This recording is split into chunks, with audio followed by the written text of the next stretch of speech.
is that you're getting rid of all of that pesky admin. Well, no, I wouldn't say that. It's more a question of you get to decide how you are going to do the admin and how you are going to structure your day. Um, there are so many fewer levels than in employee practice. It's not that it goes away.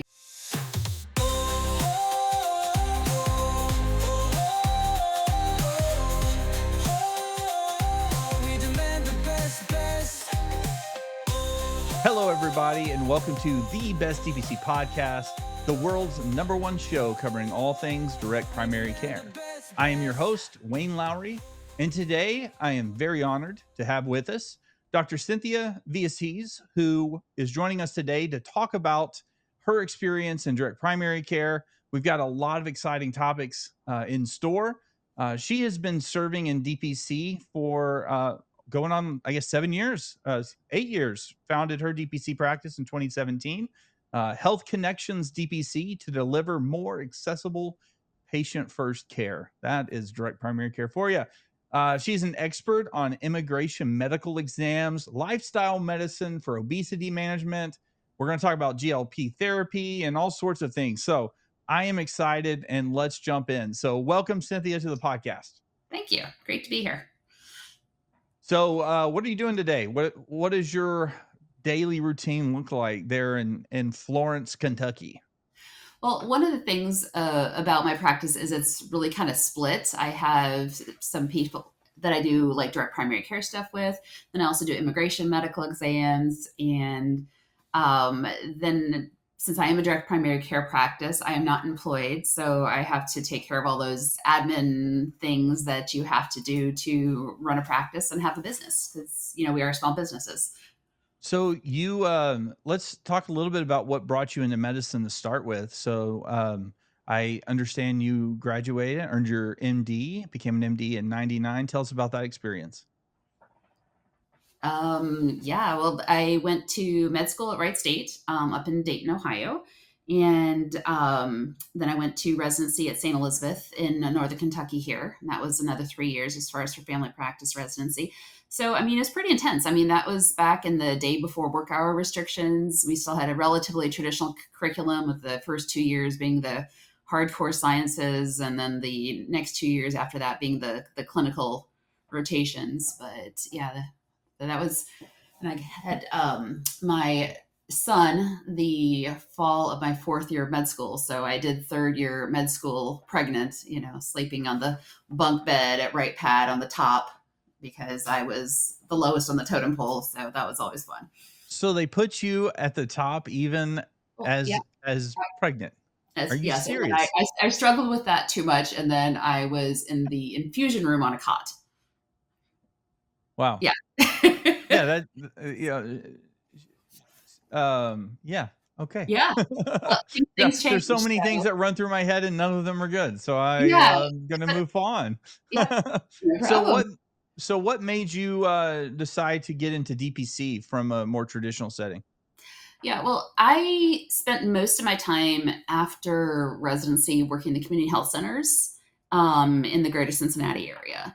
And tell us what is a community health center? Yeah, community health centers are set up to help folks that either don't have insurance or are underinsured or who have Medicare or Medicaid access care. So they receive funding to help as far as with that.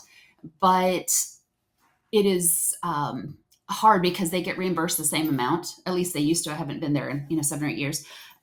For somebody who is coming in with a ear infection as somebody who's coming in with diabetes and hypertension and heart failure and depression. And I was always struggling with not feeling like I had enough time to do the teaching, with my patients, and always felt like I was running. Well, I was running behind. I didn't just feel like I was running behind. I was running behind. So how much time on average were you able to spend with a patient in that setting? Well, I was usually scheduled in 15-minute increments, but that also included time to document everything, time to place the orders, time to return phone calls from other patients, and get everything wrapped up. And of course, that didn't happen, because when you figure out all the other things, taking them out, that if I were to run on time, I would have had to be doing in the patient room maybe 10 minutes, if that, which, if you've got like 4 problems, that doesn't leave you, Yeah, you don't have very much time to to deal yourself. with many of them. Yeah, you don't. So you don't. So basically, I was always running behind, and I was trying to figure out ways to make myself go faster, and they tried to figure out ways to make me go faster, and I just never really felt like I could provide the kind of care that I wanted to in that setting. And I thought it was just because I was in a community health center, right? So I'm looking around and I'm talking to other people, and I'm like, oh, wait, it's not just me. It is the way corporate medicine is structured these days. So I was brainstorming on what I could do differently, everything from Google Glasses to, different kind of scheduling or scribing or whatever.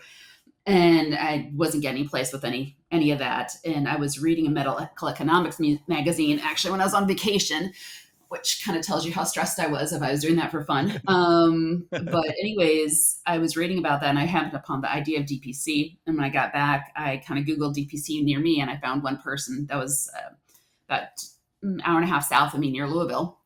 Mhm. Went and visited her practice, and went down to a conference with my husband a couple months later, and came back, and I was like, okay, I want to do this. This seems like it would allow me to provide the kind of care that I want to, and that I think patients deserve. So Yeah. I feel like it would be a win-win, So 2017, so you went to a conference. Where was the conference held? It was in Texas. It was the Doctors for Patient Care conference Okay. that Lee Gross had helped put together. So yeah, that was really pivotal. So Well, it's got to be great if it was in Texas. So I can't argue with that.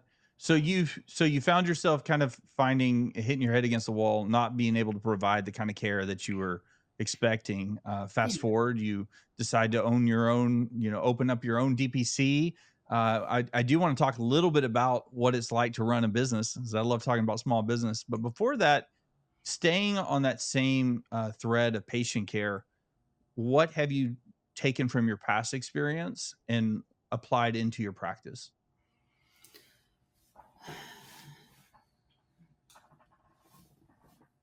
wow. So I mean, there were things that I had done as far as when I was in the community health center to try to help with people with diabetes. We had a dietitian and did stuff with the Diabetes Prevention Project, Mm-hmm. trying to help with patient education, help with that. So I took that knowledge, and brought that forward. Well, I Um, guess what I was kind of leading towards was, you were talking about having like 5 minutes, 10 minutes at most to talk with a patient. yeah. How is that patient experience now in what you're doing with DBC? Gotcha. Okay, sorry. I was going the wrong direction with that question. So yeah, so in terms of at this point in time, I am able to schedule an hour for new patients and a half hour for follow-ups. And patients can come back and see me when they need to or when they want to, and they're really not limited by, oh, are they sick enough to need to pay the copay to come in? It's more Right. guided by what their needs are. We can do telehealth visits. So if I've got somebody who is, if we're trying to do a follow up on like a mental health issue or a diabetes issue where it's more of a talking than a hands on kind of thing, Mhm. those work really well for telehealth, and patients can have the convenience of not having to drive to the office. Right. Yeah. So that's So how much of would you say the percentage of your patient follow-ups are strictly either telehealth or on a phone call or a text message or some sort of digital communication versus another in-person appointment? Because I can tell you from Mhm. my experience in healthcare is typically, I'm going to go see my provider. I'm Mhm. going to get, the once over. And then I'm hoping that my DPC doctor will just text me what I need to know so Mhm. that I can go back to working. I like to work. I don't know. I'm weird that way. I want to take a quick break to talk about bestdpc.com. Are you a doctor looking to break free from the headaches of insurance and take control of your practice? Or maybe you're an employer searching for an affordable healthcare solution that actually works. At bestdpc.com, we cut through the noise and connect you with the country's best direct primary care clinics. Whether you're a patient tired of surprise medical bills or a physician ready to build a thriving membership-based practice, we've got the tools and resources you need. Find the best DPC doctors near you, get expert advice, and take the first step towards a better healthcare. Visit bestdpc.com today and see why direct primary care is the future of medicine. That's bestdpc.com, because great healthcare should be simple, affordable, and built around you. In person every time for their follow-up, or how often are you using some of the technology platforms to expedite and help them with their care? It honestly, it really depends on the patient and what their preference is and what the problem is they have going on. I use a patient portal pretty frequently for asynchronous communication. Mhm. Um, Sometimes that will then end up having me call the person back to, turn it into a telehealth to get more detail about what's going on. Obviously, there's some limitations to that, but patients know that. So if we're trying to follow up like on a blood pressure, sometimes patients have machines, and we are comfortable with how their machines are working, and they may be checking their blood pressure at home and then communicating those numbers towards me. But obviously there's a limit that I can't double check it as far as in the office. Mhm. So I mean, it's honestly it's a mixture. I do more in person than I do tele, but that's based more on patient preference, to be I was honest. gonna say, is that more based on where you're located, or is it based on your patient panel makeup? How would you say, what would you say are the biggest factors? Because I guess it depends really on your target, patient Yeah, panel. I mean, it honestly it does depend on the demographics some. But it really just depends on the patient. I mean, there's some people that really they want to come in, they want you to see you, and they feel more comfortable, being here and talking to me face to face, than having a camera. There are other people, like there was a guy I was talking with yesterday, and I had seen him the previous week for a problem, and I was wanting to touch base with him, so I could go over how the problem had gone over the weekend, how he was doing now, and was able to do a telehealth visit as far as in the morning, so he didn't have to leave work or come in, and that worked. That worked great, So Yeah. it was able to let him stay at work and also consult with me about how he was doing about the problem that we'd already discussed. Gotcha. So you talked about your patient portal. We talked a little bit about tech, but as a small business owner, you're either a solopreneur, or do you have other providers as a part of your practice? I don't have any providers. I'm the only prescriber. I do have two staff people that work with me. That's more because of the immigration medical exam part. Okay. There's a fair amount of documentation and help as far as that I want with that. Um, when I started out, though, I didn't have any. It was just me, myself, and I, and that was a lot of hats to wearing. I remember Mhm. my medical assistant from the community health center gave me a old medical assistant textbook that she had as a parting gift, because there are so many things as an employee that you don't do, right? Yeah. So it's like everything from giving shots and drawing blood and actually being the one doing the EKG. Had I done those things before? Yes. Had I done those things in the last several years? No. you know Uh, no, so that's fair to say, and I kind of joke. So I'm blessed. I have a PA that's my primary care mhm. provider, but we also have a supervising MD that we're close with, and we'll look at our charts and check more complicated, or more. I would say more complicated, but you understand. He's looking at different things. I won't let him anywhere near my veins. I will tell you that right now. Like, he's not going to draw my blood. We've got some of the I know the two, one's an RN, and the other one is an MA, and both of them, if I'm coming in for labs, like, move out of the way, doc. I want one of them. Absolutely. I mean, they're the ones that are used to doing it more, I And mean, and so yeah. being a solo practice, you've had to wear all the hats. Yes. So Step up the game. so so with tech, and the reason I bring that up is I'm thinking about from a tech perspective. Obviously there's tools and platforms that you've probably found to be helpful as a solopreneur. Maybe some other DPC practices are looking at their tech stack and thinking, what do they need to do to kind of help their practice from a marketing perspective, or for a scribing perspective, or sending out referrals, or any of those things. So, if you don't mind, share your tech stack. What are you finding helpful, and what are you using? Yeah. So Servo is my EHR as far as that I use. So I've had that for a number of years now. And I know that was a big question when I was starting, which system should I use? What should I go with? And I mean, people kept saying, well, you use what makes sense to your brain. And I was like, what? You know, there has to be a best system. And I'm like, okay, maybe there really isn't a best system, but um, If you've seen one DPC, you've seen one DPC. yeah. So I mean, I like Servo. Everybody's different.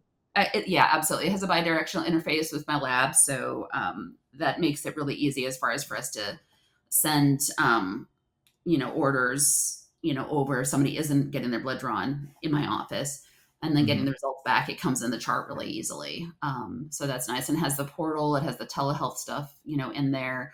It has the e-prescribing, in there. It has the scheduling part in there, and then it also has the ability to do billing stuff. So I don't bill insurance. I think there is a way to have it interface with something else, but that's not something that I do. Yeah. So, yeah. Yeah. What about for your communication, patient communication? What are you using for some of the other Yeah. So tools? I am in a transition phase right Ah, now. So I am kind of in the onboarding process of a version of a Go High Level. I don't know if you've heard of yeah. that at all. Yeah, GHL, yeah. Yeah, so I'm working on that. I got it updated and got my website live over the weekend as far as through that. So that was huge, and it looks like it's really going to be a really good platform. I'm not going to be doing scheduling in there Mhm. because Serbo has that, Yeah. but for uh, Communication, communication pipelines. and email, phone calls, leads, sending out forms. Servo does have the ability to do some forms, but I'm not in love with the form kind of thing. Um, yeah, so I mean, it looks like it's a really nice Well, platform, and I know it's able yeah. to do way more than I know how to do with it so far. So stay tuned. Well, that's awesome. I did not know that Go High Level had a platform that would be good for DPC. So maybe that's something we'll put in the show notes. Maybe if there's a link to that tool, Mhm. we can share at the end. Yeah, absolutely. Um, so great. What about are you a Google stack or a Microsoft stack I use or a Google. Zoohoo? I use Google. Yeah. Yes. So Okay, good. We can be friends. All right. I have people that love that clunky old Microsoft, but I'm not one of them. So, all right. Well, let's get into a little bit about the type of work that you do day in, day out. We've already discussed a little bit about it, so I want to kind of dive into the immigration medical exam. As I mentioned to you before the show started, I live in South Texas. Immigration, our relationship with Mexico's crucial to the economy down here, and we're seeing individuals outside and of any political party or political view of the day.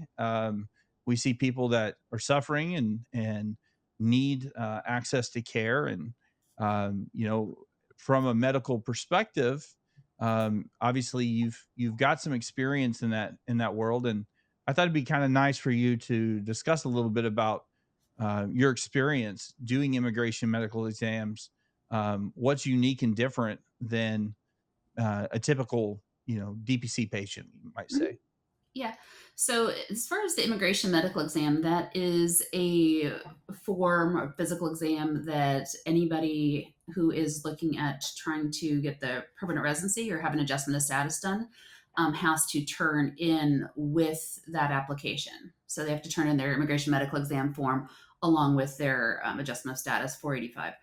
Um, so the purpose of it is to make sure that folks don't have anything that's going to make them be a danger to themselves or others as they're going through the process. So there's taking the patient's history. There's certain vaccines they have to get. There's certain blood tests they have to get. Have to sometimes I have to look at old records depending on what's going on. So it's a process. It usually takes about a week. I do have some of those patients who stay on the other side and do decide to become DPC patients. And I have other people that just see me for the exam, and I'm able to help them along the way. So what when you're going through that, what are some of the nuance differences as far as language barriers? What are you finding as far as those things go? Well, I mean, I have people that come from several hours away sometimes to come see me because I do speak Spanish and my staff speaks Spanish, and that's very intentional. Because it really is. I think people can get a much better exam done and feel much more comfortable if they're able to do it in their mother tongue, right? I lived in Ecuador for a year between high school and college. One of my assistants is from Puerto Rico, the other one is from Venezuela. And everybody can speak in both languages comfortably and quite fluently. So that's how I have that set up. I also use an interpreter service online as far as for people when they speak other languages, just because I think it is important to have that communication. And I know when I started out, I used family members more frequently. I didn't have the interpreting thing set up, and the family member would sign that they were being the interpreter. But I don't think that was really best medical practice. Because you don't know what the other person is saying. You know Hmm. what I'm saying? And then you're expecting them to listen not just with their spousal hat, but with the interpreter hat. And there's a Hmm. lot of filtering that I think just naturally happens even if people have best intentions. Right. And for this purpose, I really want to make sure the patient is able to give the accurate information and understands the process themselves. So So what are you seeing as far as trends go? Is there really a big drop off as far as people that you're seeing, or is it still pretty consistent, pretty Um, steady? there was a big surge in December, January, February, maybe first part of March. And then there has been a drop off some since then. It really kind of depends on what people are, what their status is in terms of how their applications are going, whether they're wanting to go ahead and proceed with that or if they're wanting to wait a little bit. There's a lot of variation in terms of what the lawyers are advising as far Gotcha. as for how they proceed. Gotcha. So a lot of things are up in the air is what you're saying. It is. There have been a lot of people that have been really stressed about all the changes that have gone on. I mean, I've had folks that have been here completely legally and have their, green cards. I mean, this was back in like February, right? And had their green cards and not green cards, I'm misspeaking their employment authorization cards, Hmm. where they're working legally, asking me if they should go to work because they were scared to go to work. Gotcha. So, I've had people come in who have had family members that were being deported. Um, it's and I've had other people come in and they've been in the states for a very long time, and it's that point in their life where they're like, yeah, no, we need to get this paperwork done so I can be legal. Other people that come over on fiance visas or that are sponsored through their different employers who are now Hmm. qualifying to do that. Other people who came over on vacation and to visit their boyfriend and then got married and decided they wanted to stay. So people So come in it's yeah, they're coming in all, all people backgrounds. are all backgrounds, and again, like we say, from a medical perspective, it's just a person who needs care. Yeah. And so commend you on your efforts to provide, quality medical care and try to assist those that you can in your practice. Um, so another item that we wanted to talk about today, before we wrap up here in a little bit, is GLP-1s. Mhm. So it wasn't long ago that you could not open up Facebook or Google or TikTok and not get tons of ads about all of the uh, all of the GLP-1 options that you had. And all of a sudden, it got quiet. Do you know why it got quiet all of a sudden? Well, I think it had to do with regulations around compounding. So I think that's kind of the You biggest mean thing. you mean when it went from like $300 a month to 1,500 a month?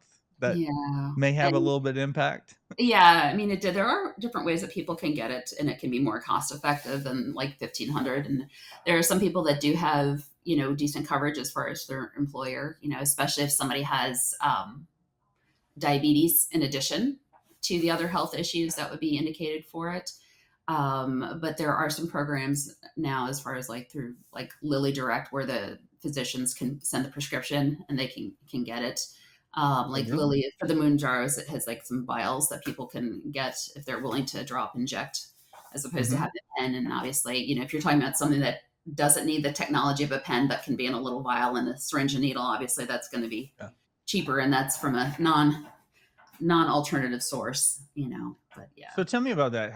What is that as far as, price point today? What are you seeing for that, for patients? So is that actually a decent option right It's now? still expensive, Mhm. but it's as far as with the Lilly Direct program, that's like the Moonjar or Zepbound, that's running about $500 a month. Still expensive, but it's not Mhm. 15. Right. So that's Yeah. for the prescription, as opposed to any lab work or doctor visit. That's just them buying the medication. But So tell me a little bit I don't know what about it was your before. weight loss, or weight management program. What are you doing with your patients? I understand you do a lot of lifestyle medicine, nutritional coaching. Obviously, GLP-1s can be a part of that equation. So, what is kind of a typical service that you're providing? What are you looking at in those cases? Well, I guess the first thing I would look at as far as what the person's motivation is and what they're trying to achieve. I mean, sometimes weight loss is part of that. Sometimes weight loss isn't part of that. I mean, sometimes people are needing to address, the sleep or the stress or all those other things that affect our health We're not before. supposed to have stress, and we're supposed to sleep. Yeah, well, those things really do kind of affect with people's ability to lose weight also, you know? So if somebody is really stressed that their cortisol levels are going to be up, if somebody has sleep apnea that's not being treated, that's going to contribute to their hypertension. It's going to make it harder for them to lose weight, So trying to make sure to take a look at the whole person and see what's going on with them, and not just focusing on the weight. Um, the weight is, that's your gravitational pull. It's a number. Gotcha. I've seen people who are, 160 pounds and are really healthy, and 160 pounds and they're really sick, and the same thing, if somebody's 200 pounds, sometimes they can actually be pretty healthy. They can be runner and the blood sugars can be fine and their cholesterol can be fine. And metabolically, they're actually doing really good. There's just more gravitational pull on them. And I've had other people who are in very bad metabolic shape who have that same gravitational pull. So it's trying to look at the person's overall health and what can we do to help with that. So how often does a typical, coaching session work for you?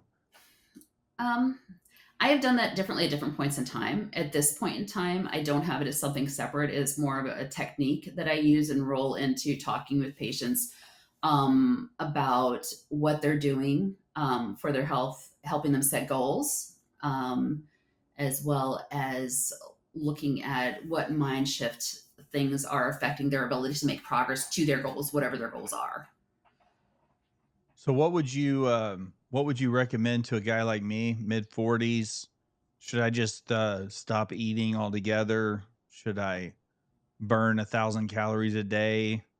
Like, come on, doc, help me out. Eat more Well, protein. yeah, well, stop eating altogether would be a problem. And that's, one of the reasons that makes it so hard, because you can't cold turkey eating. It's a question of making healthy choices. And your body does tell you when it needs to eat, right?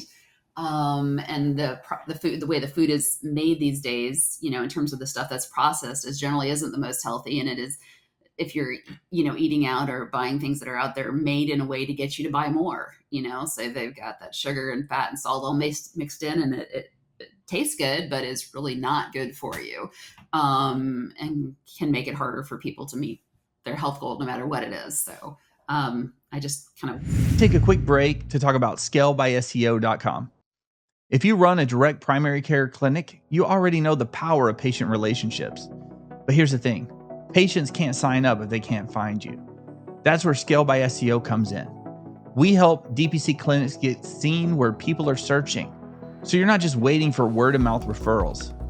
With the right SEO strategy, your practice becomes the obvious choice when people are looking for better healthcare options. If you're not showing up where they're searching, you're missing out. Be visible, get found, grow your practice. Don't leave growth to chance. Visit scalebyseo.com today and let's get your clinic in front of the right people. decreasing the amount of eating out, decreasing the amount of processed food they're eating. Sometimes people, it can be, oh, they're not eating enough protein and they do need to eat more. Sometimes they need to drink more fluids. Sometimes it's a question of looking at making sure that they're getting enough fruits and vegetables, as far as in their diet. We talk about eating a rainbow, of things, and that's to help people get the different vitamins and micronutrients and stuff like that they need for it to be healthy. Now, when you add on a GLP-1, that helps with the mind chatter a lot, helps as far as with the appetite. People tend to have smaller portions, tend not to have the cravings, for it, and allows people to make more conscious choices as well about what they're doing and what they're not eating. Personally, I've taken a GLP-1 and I never realized how much mind chatter I had until I took it. And then I realized I wasn't thinking about food. Food was there and I was using it to help nourish my body. Right. Yeah. But it wasn't the urging or the cravings. It wasn't, I want this. It was like, okay, it's time to eat. What am I going to eat to help make myself be healthier? Right. You start to see it more as a fuel source and not a way to pass the time or to eat your anxiety or eat your stress. Oh yeah. I mean, I had definitely done work as far as with the stress stuff. I've not just done coaching with people. I've been on the other side of getting coached, on the other side of, talking to a counselor. And those things are very helpful. And I think as people are making any kind of a journey to get healthier, going through that sort of a process can help them a lot. Awesome. Well, thank you for your work in that space as well. A lot of patients can lean on your knowledge and your skill set to help them with their weight management, their diabetes management, and that intentional care we talked about, the time you can spend with the patients to really get to the root of the problem, get to the root of their issue, and not just take care of the surface things is a testament to what you're doing in DPC. So let's just say you're talking to a new DPC provider, someone who's just jumping into the fray. What are some of the immediate, some of the things that you would advise them to do, maybe from day one, thinking about your practice? What's something you wish someone would have told you, and what could you share with them? Wow. Okay. So I guess find other people that you can talk with to support you in the process, preferably either private practice owners or DPC docs that will understand what you're going through, because it's a totally different beast being an employed physician and having your own business, And if there was only a DPC directory where you could find other DPC doctors and providers, right? Absolutely. Absolutely. So community. It's about Yes. having a tribe, having a community.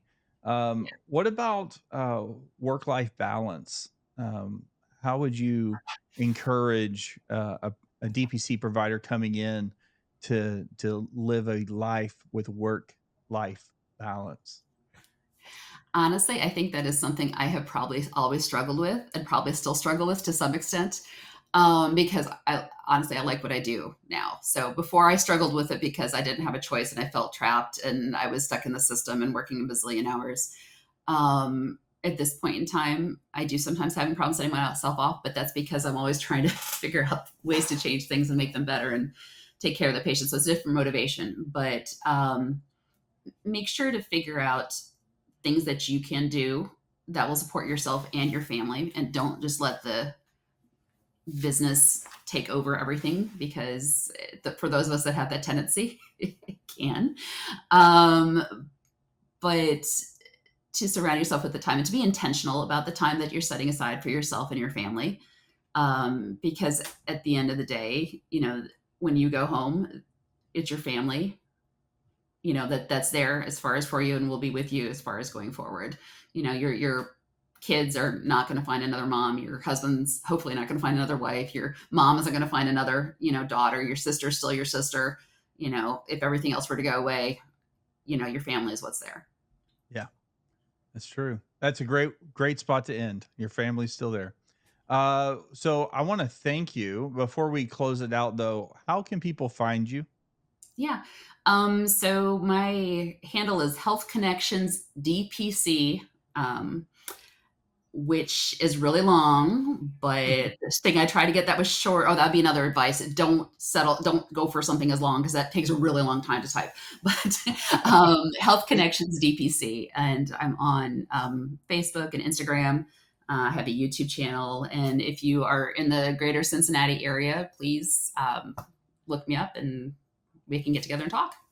Awesome. Well, thank you. That's a wrap for today's episode. Make sure you find Dr. Cynthia and you connect with her in one of the social media platforms, and do her a big solid and go and like her Facebook page, share it. All of those things can help even from afar. Maybe you don't drive to Florence, Kentucky, but you can give her some encouragement online. So that's a wrap for today's show. Thank you for sharing your experience. And I want to thank all the listeners today for joining in and being a part of this program. We covered some really cool topics. And if you were interested in the things we talked about, please make a comment on the comments here on the YouTube channel. Share, let the world know how much you care about direct primary care. And until next time, your health matters. So demand the best with direct primary care. Bye-bye. Best DPC podcast. We're spitting truth on the mic. American healthcare stinks. A maze of red tape and greed that's out of sight. It's time for new choices. A revolution in care.